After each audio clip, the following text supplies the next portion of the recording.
दोस्तों, कहानी शुरू करने से पहले आप लोगों से बस एक छोटा सा रिक्वेस्ट है कि प्लीज़ अगर कहानी आप लोगों को पसंद आया करे तो एक लाइक और एक प्यारा सा कमेंट ज़रूर कर दिया करें।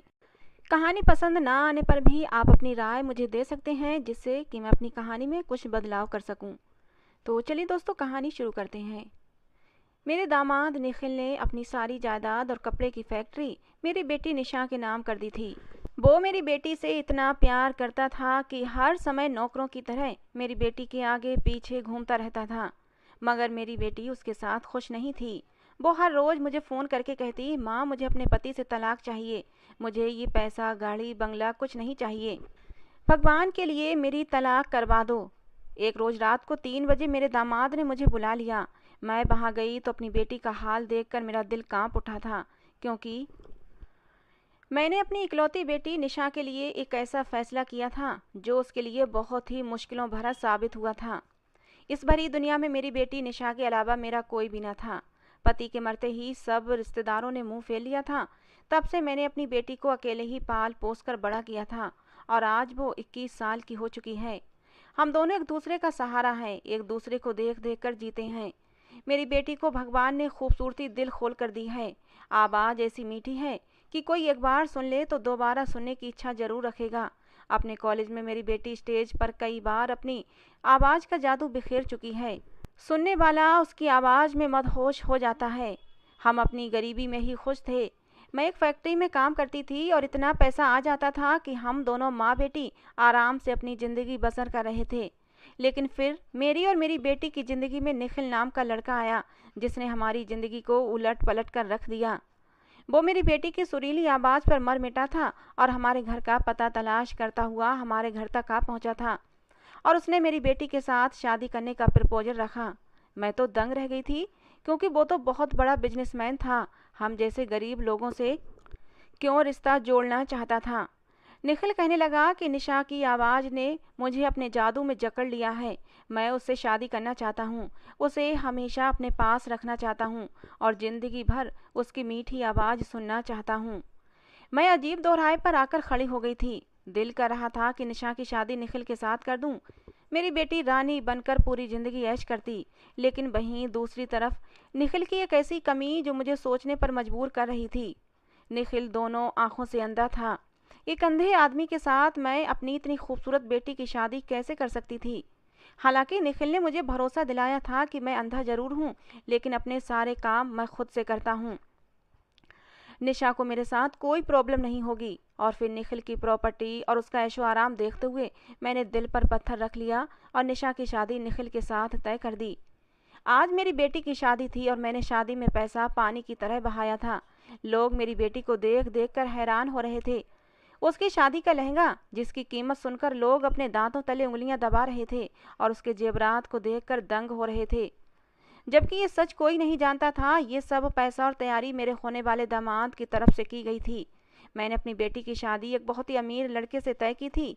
मेरा दामाद बहुत ही अमीर था, मगर वो खूबसूरत बिल्कुल भी नहीं था। जबकि मेरी बेटी लाखों में एक थी और अभी उसकी उम्र भी बहुत कम थी, 21 साल की हो पाई थी।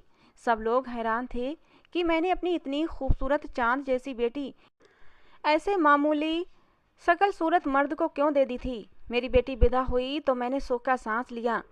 अब मुझे पूरी उम्मीद थी कि हमारी ज़िंदगी बदल जाएगी और मैं भी अपनी बेटी की वजह से ऐशो आराम की ज़िंदगी गुजार सकूंगी। शादी के दूसरे दिन मैं अपनी बेटी से मिलने पहुंची तो मुझे एक झटका सा लगा था, क्योंकि मेरी बेटी और मेरा दामाद घर पर नहीं थे।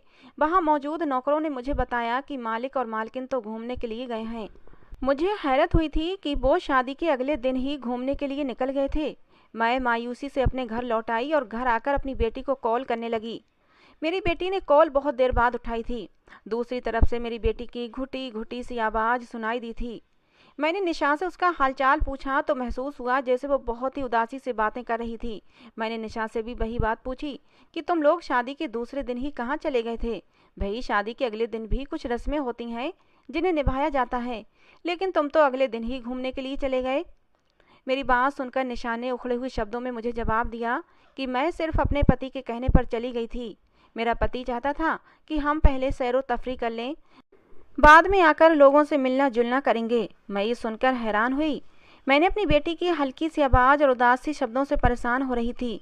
हालांकि इससे पहले तो वो जब भी बात करती थी तो चहक चहक कर बात करती, हर बात पर कह कहे लगाया करती थी, लेकिन अब तो उसका अंदाज ही बदला हुआ था।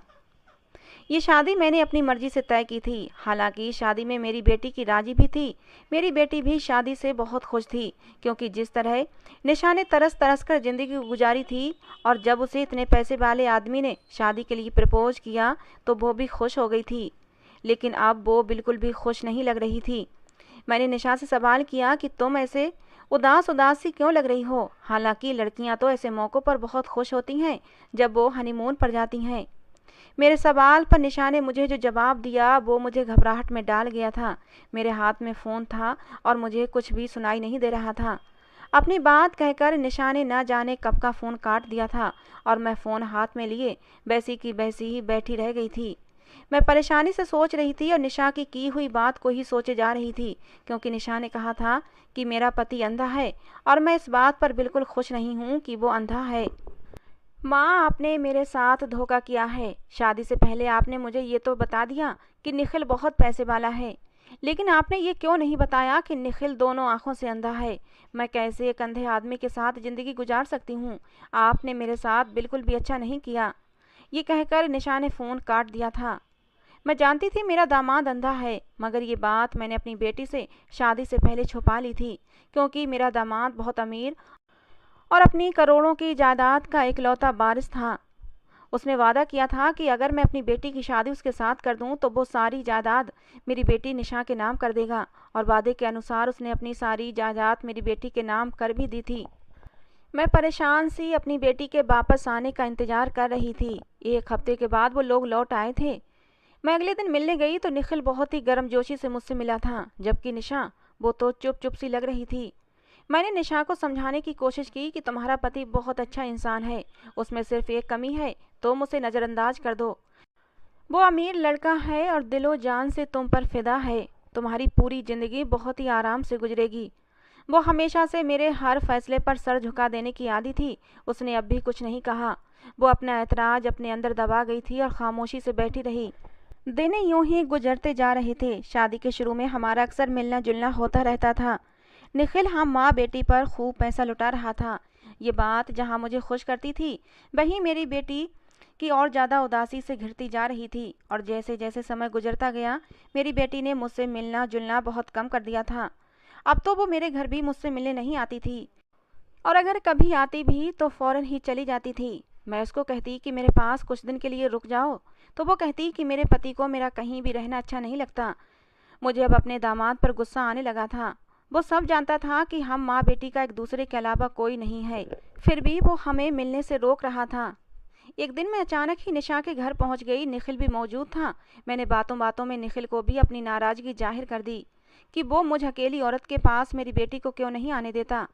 हालांकि उसने मुझसे वादा किया था कि वो कभी भी मेरी बेटी को किसी बात से नहीं रोकेगा। मेरी शिकायत करने पर निखिल एकदम चौंक सा गया था और मेरी बेटी निशा एकदम से बौखला गई थी। निखिल ने मुझे विश्वास दिलाया कि मैंने कभी भी निशा को आपसे मिलने के लिए नहीं रोका है।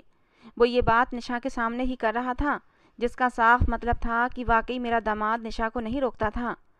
मैंने हैरत से अपनी बेटी को देखा। वो नजरें झुकाए बैठी हुई थी। मैं समझ नहीं पा रही थी कि निशा ने मुझसे आखिर झूठ क्यों बोला था। मैंने अकेले में निशा से यही सवाल किया तो वो पहले तो चुप रही। जब मैंने जिद की तो वो मुझसे बोली कि अब मैं शादीशुदा हूँ। वैसे भी मुझे ये बातें शोभा नहीं देती कि मैं हर वक्त मायके में जाकर रहने लगूँ। मुझे ऐसा महसूस हुआ जैसे वो मुझसे जान छुड़ा रही है। मैं निशा से अब नाराज होने लगी और बोली कि अब जब तुम्हारे पास पैसा आ गया है तो तुम बदलने लगी हो, अपनी माँ को भूलने लगी हो। अब तुम्हें अपनी माँ का छोटा सा घर अच्छा नहीं लगता। निशा की सोच पर मुझे बहुत ज़्यादा दुख हो रहा था और उसी दुखी मन से मैं अपने घर चुपचाप लौट आई थी। मैंने सोच लिया था कि अब निशा से मिलने नहीं जाऊंगी। मुझे लगा था कि मैं निशा से मिलने नहीं जाऊंगी तो निशा मुझसे खुद ही मिलने आएगी। मगर कुछ दिन गुजर गए और निशा मुझसे मिलने नहीं आई थी। मैं इंतज़ार करती रही कि निशा शायद ज़रूर आएगी, लेकिन निशा नहीं आई। पूरा 1 महीना गुजर गया था। थक हार कर मुझे ही निशा से मिलना पड़ा, क्योंकि वो मेरी इकलौती बेटी थी और मेरे बुढ़ापे का इकलौता सहारा थी। ऐसा करते करते निशा की शादी को अब 5 महीने गुजर गए थे और इस समय में उसके अंदर बहुत ज़्यादा बदलाव हुए थे। उसका मिजाज बदलने लगा था। कभी वो बहुत खुश होती और कभी उदास और चुपचाप सी। मैं अपनी बेटी के रवैये से अब उलझती जा रही थी। मैंने अपने दामाद से इस बारे में बात की तो वो उल्टा मुझसे नाराज होने लगा और बोला कि मैंने अपना सब कुछ आपकी बेटी के नाम कर दिया है। नौकरों की तरह आपकी बेटी के आगे पीछे घूमता हूँ, उसकी हर बात मानता हूँ। पता नहीं फिर भी आपकी बेटी खुश क्यों नहीं है। निखिल की बात सुनकर मैं भी हैरान हुई थी। आखिर निशा को परेशानी क्या है। मैं जब निशा से पूछती तो वो भी मुझे कुछ न बताती और ना ही अब कोई मुझसे गिला शिकवा करती थी। थक हार कर मैंने सोचा कि मैं अपनी बेटी और दामाद के साथ उनके घर जाकर कुछ दिन रह लूं और जायजा लूं आखिर गलती किसकी है, मेरी बेटी की या फिर मेरे दामाद की। जब मैंने इस बात की इजाज़त निखिल से ली तो निखिल ने खुशी खुशी मुझे इजाज़त दे दी, मगर मेरी बेटी मेरे साथ रहने का सुनकर हैरान हो गई थी और मुझे टालने की कोशिश करने लगी। लेकिन मैं नहीं मानी। मैं भी जिद पर आ गई थी कि मैं कुछ दिन तुम लोगों के साथ जरूर रहूंगी। मैं कुछ दिन के लिए अपनी बेटी के घर रहने आ गई। वो दोनों देखने में बिल्कुल ठीक थे। मुझे वहाँ दूसरा दिन था। मैं अपनी बेटी से बातें करने उसके कमरे में गई तो दरवाजे पर मुझे अपनी बेटी की हल्की हल्की सी आवाज़ें सुनाई दीं। मुझे लगा कि मेरी बेटी और निखिल बातें कर रहे हैं, इसीलिए मैं वहाँ से लौट आई। मगर कुछ ही देर बाद निखिल घर आया तो मैं हैरान रह गई और उससे नरमी से समझाने लगी कि जब तुम्हारे पास तुम्हारी आंखें नहीं हैं तो क्यों इस तरह बाहर जाते हो। मेरी बात पर उसने जो जवाब दिया वो मुझे झटका लगा गया था। उसने मुझसे कहा कि मैं तो सुबह से काम पर गया हुआ था और अब लौट रहा हूँ। वो बोला कि चाहे मैं अंधा हूँ मगर मैं अपना कारोबार खुद संभालने की कोशिश करता हूँ, रोजाना काम पर जाता हूँ। मैं ये सुनकर धक से रह गई थी क्योंकि मैंने खुद अपने कानों से अपनी बेटी को किसी मर्द से बातें करते सुना था। मैं अपने दामाद के सामने चुप रही, लेकिन जब मौका मिला तो अकेले में निशा से पूछा कि तुम अपने कमरे में किससे बातें कर रही थीं। मेरे सवाल पर निशा ने मुझे हैरत से देखा और बोली कि मैं तो कमरे में बिल्कुल अकेली थी और फ़ोन पर किसी दोस्त से बात कर रही थी। उसकी बात पर मैं खामोश हो गई, मगर ये सिलसिला रुका नहीं था। घर में जब मेरी बेटी अकेली होती तो मुझे अक्सर वो किसी न किसी से बातें करती सुनाई देती थी। वो अक्सर अपने कमरे का दरवाज़ा बंद रखती थी, इसीलिए मैं देख नहीं पाती थी। मगर जब मैंने गौर किया, मुझे हर बार उसके साथ किसी मर्द की भी आवाज़ सुनाई देती थी। मैं बहुत परेशान हो चुकी थी। मैंने अपनी बेटी को समझाने की कोशिश भी की, मगर वो यही कहती कि मैं तो किसी से बात नहीं करती। वो मेरी बात पर साफ इनकार कर देती।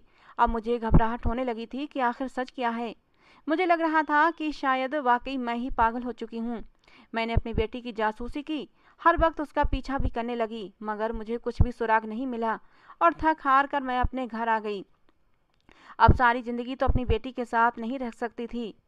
लगभग 1 महीने बाद निशा ने मुझे फ़ोन करके मेरे सर पर ऐसा धमाका किया था कि मेरे होश उड़ गए। निशा रो रही थी और मुझसे बोली, अब मैं थक चुकी हूँ, मुझे अपने पति के साथ अब और नहीं रहना, मुझे तलाक चाहिए। वो बहुत ज़्यादा उदास थी। मेरे समझाने पर एकदम गुस्से से चीख उठी और बोली कि मेरा पति मुझसे अब सहा नहीं जाता। मैं अब धीरे धीरे दिमागी मरीज बनती जा रही हूँ। मैं उसके साथ अब और नहीं रह सकती। मैं अपनी बेटी के शब्दों पर हैरान रह गई थी। मैं बहुत घबराई और निशा के घर जा पहुंची तो मेरे होश उड़ गए थे, क्योंकि सामने का मंजर ही कुछ ऐसा था। निशा रो रही थी और एक लड़का उसको चुप कराने की कोशिश कर रहा था। सुर्खों सफ़ेद रंगत, घुंघराले बाल, बड़ी बड़ी काली चमकदार आंखें। वो बिल्कुल निशा के करीब खड़ा था। निशा उसे अपने आप से अलग कर रही थी। मैंने झटके से उस लड़के को निशा से दूर हटाया था। मैंने कहा, दूर हटो मेरी बेटी से। तुम मेरी बेटी के साथ क्या कर रहे हो। निशा जल्दी से मुझसे लिपट कर रोने लगी, जबकि वो लड़का अपनी नज़रें झुकाए खड़ा था। मैंने कहा, आखिर तुम कौन हो और मेरी बेटी के घर में क्या कर रहे हो। तब निशा ने रोते हुए बताया, मम्मी ये कोई और नहीं बल्कि आपका दामाद निखिल ही है। ये धोखेबाज इंसान है, मैं इसके साथ अब और नहीं रह सकती। ये सुनकर तो मेरे ऊपर पहाड़ ही टूट पड़ा था। मैंने निखिल की तरफ देखा। ये वो निखिल तो बिल्कुल नहीं था जिससे मैंने अपनी बेटी की शादी की थी। वो निखिल तो सांवली रंगत का था, आंखों से अंधा था, अपनी आंखों पर काले चश्मे लगाए रखता था, सर पर भी एक अजीब तरह की टोपी पहनकर रखता था कि उसका पूरा सर छुप जाता था। जबकि मेरे सामने खड़ा लड़का तो किसी शहजादे से कम नहीं लग रहा था। मेरा दामाद तो बिल्कुल ठीक था और उसकी आंखों की रोशनी भी थी। और ये देखकर मैं हक्का बक्का रह गई थी। मैं हैरान सी अपने दामाद के पास आई और उससे पूछा कि तुम्हारी आंखों की रोशनी अचानक से वापस कैसे आ गई और ये सब कब हुआ।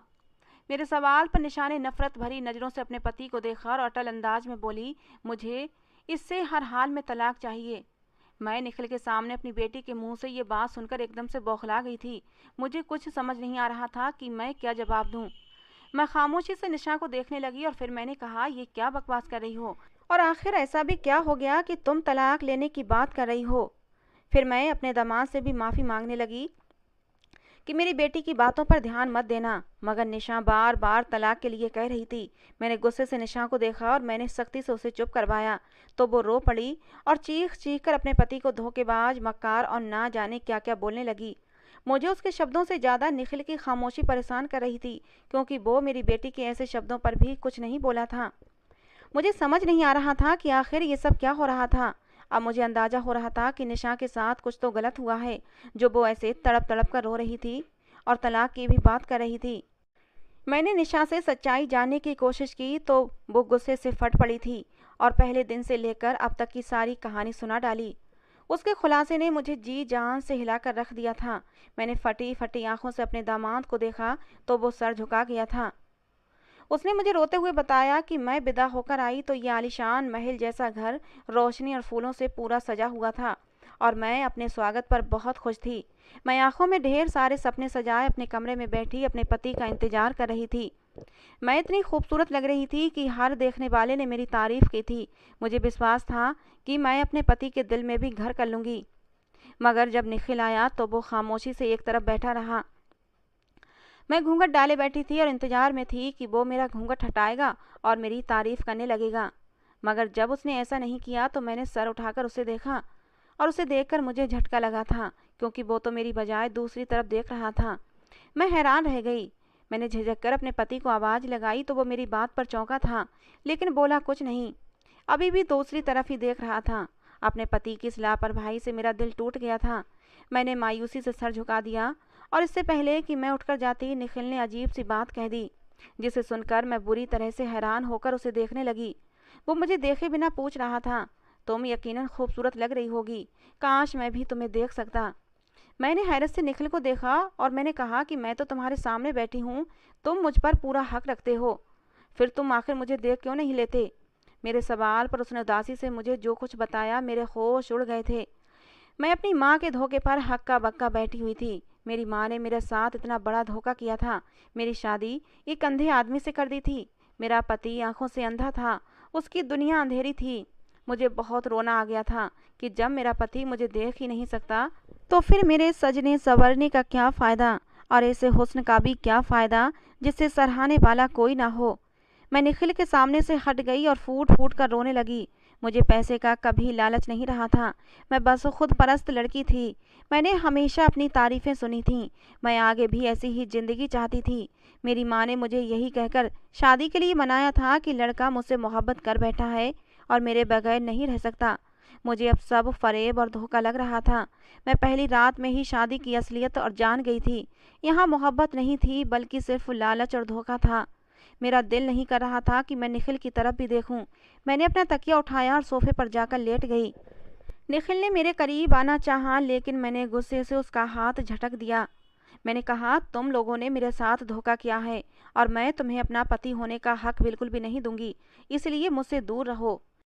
मेरा गुस्सा देखकर निखिल भी मुझसे दूर रहा और बेड पर जाकर सो गया था। मेरी बेदिली और उदासी पर मेरे अंधे पति ने मुझे खुश करने और मेरा मिजाज अच्छा करने के लिए अपनी सारी जायदाद मेरे नाम कर दी और मुझे घुमाने के लिए मेरी पसंदीदा जगह पर भी लेकर गया। मगर वहाँ से वापस आकर भी मैं एकदम उदासी भरी कमरे में पड़ी रहती थी। मैंने अपना ख्याल रखना छोड़ दिया था, मगर मैं नहीं जानती थी कि मेरा ये उदास रहना, खुद से लापरवाह रहना, किसी को बुरी तरह महसूस हो रहा था। एक दिन मेरे मोबाइल पर मैसेज आया जिसमें मेरी खूब तारीफ़ें की गई थीं और मुझे कहा गया था, तुम अब तैयार क्यों नहीं होती हो? तुम जैसी हुस्न की मूरत पर लापरवाही नहीं जचती। मैं वो मैसेज देखकर चौंक गई थी, क्योंकि वो जो कोई भी था लफ्ज़ों से खेलना और जादू करना अच्छे तरीके से जानता था। मगर वो था कौन? इस घर में मेरे और निखिल के अलावा कोई नहीं था। फिर कौन था जो मुझे हर वक्त अपनी नज़र के घेरे में रखता था और मेरी एक एक हरकत पर उसकी नज़र थी? मैंने उस मैसेज को नज़रअंदाज कर दिया, क्योंकि मैं शादीशुदा लड़की थी। मगर मेरे नज़रअंदाज करने के बावजूद वो मुझे लगातार मैसेज करता रहा और मुझे तैयार होने पर उकसाता रहा। एक दिन मुझे उसी नंबर से मैसेज आया कि तुम पर रेड कलर के कपड़े बहुत अच्छे लगते हैं, तुम रेड कलर के कपड़ों में बहुत हसीन लगती हो। उस मैसेज में मेरे हुस्न पर शायरी भी की गई थी और मुझे रेड कलर के कपड़े पहनने की विनती की गई थी। मुझे न जाने क्या हुआ कि मैंने अपनी अलमारी खोली और रेड रंग की एक खूबसूरत सी साड़ी पहन ली। अपने बाल बनाए, हल्का फुल्का मेकअप किया तो मेरा हुस्न और भी चमक उठा था। उसे 4 चांद लग गए थे। मैंने उसी नंबर पर मैसेज किया और कहा कि मैंने रेड साड़ी पहन ली है, मैं तैयार हो चुकी हूँ। अब मुझे बताओ कि तुम मुझे कैसे देखोगे। मैं सिर्फ ये जानना चाहती थी आखिर वो कौन है। मैं नहीं जानती थी कि मेरे इस मैसेज का असर उस इंसान पर इतना पड़ेगा कि वो दिन दहाड़े मेरे कमरे की खिड़की पर आ पहुंचा था। मैं अपने कमरे की खिड़की पर कोई अनजान नकाबपोश आदमी को देखकर एकदम से घबरा गई थी। वो जवान लड़का था जिसकी रंगत साफ सुथरी थी और नकाब में भी उसकी आंखें खूबसूरत लग रही थीं। मुझे अंदाजा हुआ कि वो जो कोई भी था बड़ा ही प्यारा था और साथ ही साथ बहादुर भी था, जो मुझसे मिलने मेरे घर तक आ पहुंचा था। मैं उसे वापस भेजना चाहती थी मगर मैं ऐसा नहीं कर पाई और उसे अपने कमरे में बिठा लिया। वो अपना चेहरा दिखाने पर राजी नहीं था मगर उसकी आंखों में मेरे लिए मोहब्बत और दीवानगी साफ नजर आ रही थी। वो खुलकर मेरी तारीफें कर रहा था। अब मुझे उसका साथ अच्छा लगने लगा था और उसके बाद तो ये जैसे रूटीन ही बन गया था। वो लड़का दिन रात मुझसे फ़ोन पर बात करता और जब मेरा पति काम पर चला जाता वो मेरे घर चला आता। वो मुझसे बेपनाह मोहब्बत करने लगा था और मैं भी उसकी तारीफ और जादू भरी बातों में डूब चुकी थी। लेकिन मैंने कभी अपनी हद पार नहीं की थी। हालांकि वो लड़का मेरे करीब आना चाहता था लेकिन मैं उससे हमेशा दूर दूर रहती थी। एक रात जब निखिल बिजनेस के सिलसिले में शहर से बाहर गया था तब वो लड़का रात को मेरे कमरे में आया था और आते ही उसने मुझे अपनी बाहों में कस के भर लिया था। कहने लगा, निशा अब तुम्हारे बिना नहीं रहा जाता। आज वो सब कुछ हो जाने दो जिसके लिए मैं कब से तड़प रहा हूँ। मैं तुमसे दीवानों की तरह मोहब्बत करता हूँ और तुम हमेशा मुझसे दूर रहती हो। लेकिन मैंने उस लड़के को खुद से दूर धक्का दिया था। मैंने कहा ये सब गलत है, मैं शादीशुदा हूँ। मैं अपने पति से भले ही मोहब्बत नहीं करती लेकिन मैं उसे धोखा भी नहीं दे सकती। उस लड़के की हरकत पर मुझे गुस्सा भी आ गया था और गुस्से में मैंने उसे घर से जाने के लिए कह दिया। मेरा गुस्सा देखकर वो डर गया था और मुझसे माफ़ी मांगने लगा।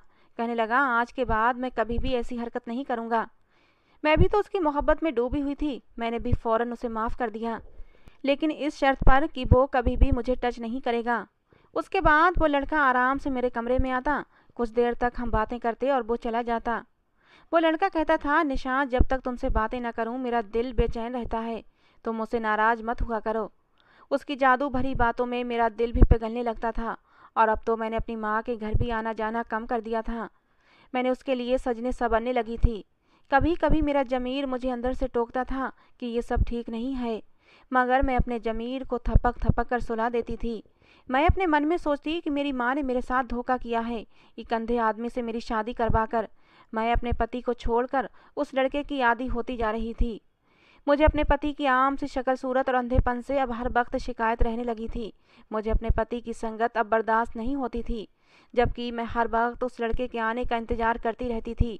ये बात मुझे बुरी तरह से रुलाने लगती थी। मुझे जिससे मोहब्बत हुई थी वो मेरा कोई नहीं था और जो मेरा पति था, जो मुझ पर हक रखता था, वो मुझे मुझे उससे नफरत थी। मैं अब उलझी उलझी सी रहने लगी थी। मेरी माँ ने भी मेरे अंदर के बदलाव महसूस किए थे। वो मुझे हर वक्त समझाती रहती। वो मुझे मेरे पति की मासूमियत दिखाती और मुझे एहसास दिलाती कि उस इंसान ने हमें उस समय स्वीकार किया जब हम दोनों माँ बेटी बहुत ही बुरी हालत में थे। उसने ना सिर्फ हमें अपनाया बल्कि हम पर पैसा लगाकर हमें एक बेहतरीन ज़िंदगी भी दी है। अपनी माँ के समझाने पर मैं और ज़्यादा उलझ जाती। मैं अपने पति से मोहब्बत करना चाहती थी, उसके साथ वफादार रहना चाहती थी, मगर मैं जैसा इंसान चाहती थी वैसा मेरा पति बिल्कुल भी नहीं था, बल्कि वो नकाबपोश लड़का था।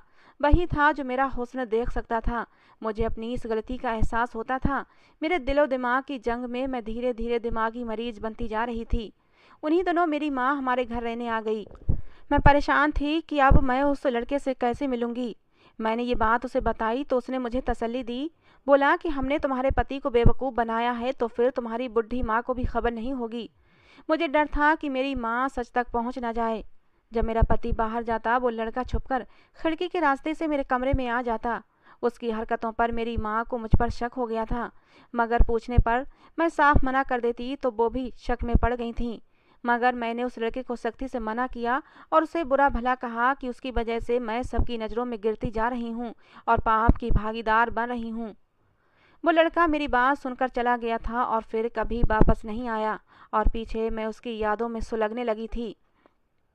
मुझे समझने में बहुत देर हो चुकी थी। वो अपनी मोहब्बत का जहर मेरे दिलो दिमाग में घोल चुका था। एक दिन मैं सरदर्द की गोलियां तलाश कर रही थी कि मुझे अपने पति की अलमारी से कुछ सामान मिला। जब मैंने वो सामान उठाया तो मेरी आंखों के आगे अंधेरा छा गया था, क्योंकि वो सारा सामान वही था जो वो नकाब वाला लड़का इस्तेमाल करता था। मुझे लगा मेरे पति ने उसे मरवा दिया है।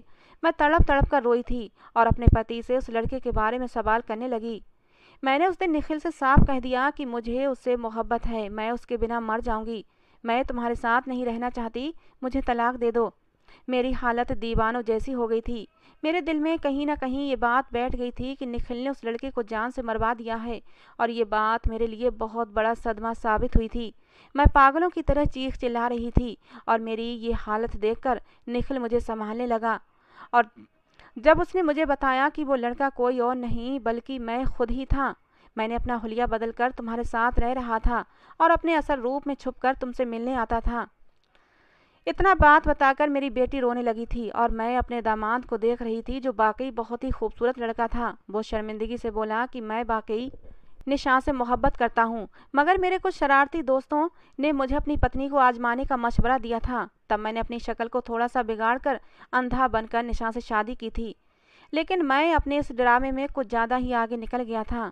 मैंने इस सब में निशा का दिल बहुत दुखाया है। निशा भी रो रही थी। निशा कहने लगी, ये झूठा और मक्कार है, इसने मुझे धोखा दिया है। अगर मैं उसकी मोहब्बत में उस रात बहक जाती और वो सब कुछ कर जाती जो मुझे नहीं करना चाहिए था, तब तो ये मुझे छोड़कर ही चला जाता, क्योंकि मैं इसकी आजमाइश की कसौटी पर खरी नहीं उतरी थी। ये मुझे चरित्रहीन कहकर छोड़कर चला जाता, तब मैं क्या करती। ऐसा कहकर निशा फिर से रोने लगी थी।